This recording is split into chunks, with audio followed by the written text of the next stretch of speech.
Ready, start.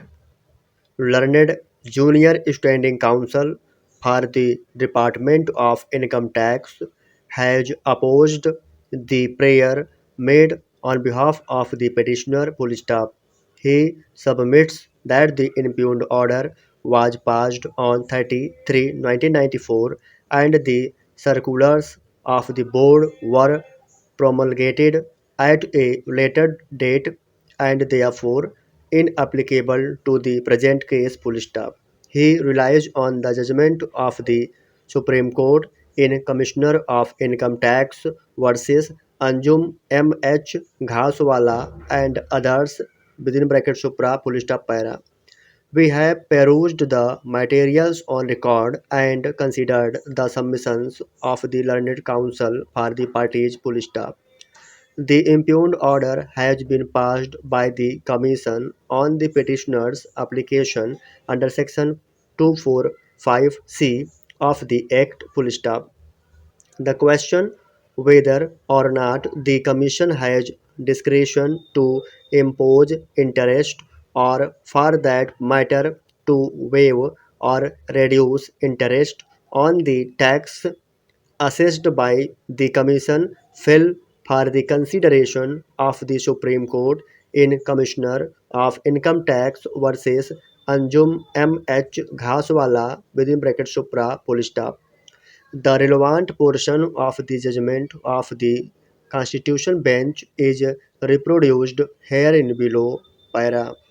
The learned Solicitor General has pointed out that by virtue of the power vested in the board under Section 119 within bracket 2A of the Act, the board has issued circulars by notification number F number 400/234/95 dash ITB dated May 23, 1996. Full stop.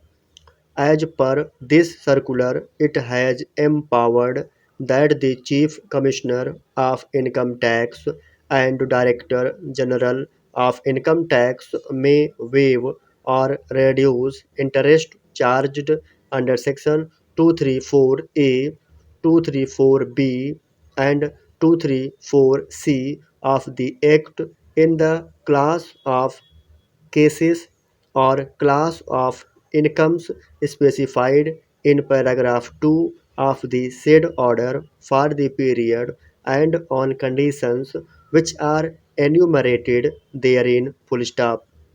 He submitted that in view of the said circular, the same authority can be exercised by the Commission since the said circular would amount to relaxation of the rigor of Section 234A, 234B, and 234C of the Act. Full stop.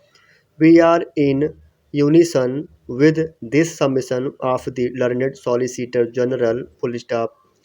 This court, in a catena of cases, has held that the circulars of the Central Board of Direct Taxes are legally binding on the revenue. See UCOP Bank versus CIT 1999 237 ITR 889 SC. Full stop.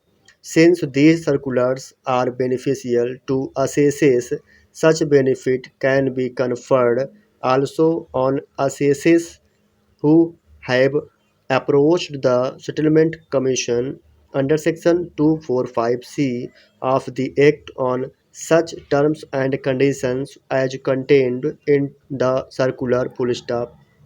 In our opinion, it is for this purpose that Section 245F of the Act has empowered the Settlement Commission to exercise the power of an income tax authority under the Act. Full stop. We must clarify here that while exercising the power derived under the circulars of the board, the Commission does not act as a subordinate to the board but will be enforcing the relaxed provisions of the circulars for the benefit of the assessee in the process of settlement, full stop para. For the reasons stated above, we hold that the Commission, in exercise of its power. Thanks, friends, watching my video. Like, share, and subscribe, please.